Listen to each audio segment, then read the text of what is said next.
প্রফুল্ল Ghosh school বনাম তারিণী রায় স্কুলের খেলা।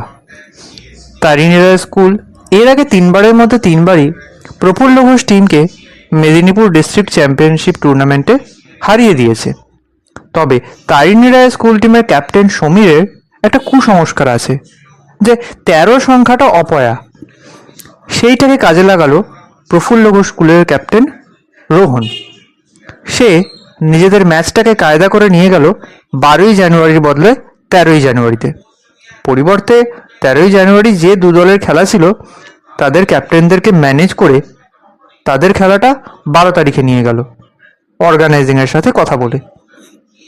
পরিশেষে 13 তারিখে খেলার সময় 13 তারিখের কুসংস্কার তো বটেই, সঙ্গে খেলার আনুষঙ্গিক ব্যাপারেও 13 লাগিয়ে ইচ্ছাকৃত বেশ কিছু কথা প্রফুল্ল ঘোষ টিম ফিল্ডিং করবার সময় বলতে লাগলো। মানুষের মন যেটা বিশ্বাস করে কাজেও সেটারই প্রতিফলন হয়। 13কে অপয়া ভাবতে ভাবতে তারিণী রায়ের টিম অল্প রান করেই অল আউট হয় এবং প্রফুল্ল ঘোষ টিম এবারে তাদেরকে হারিয়ে দেয়।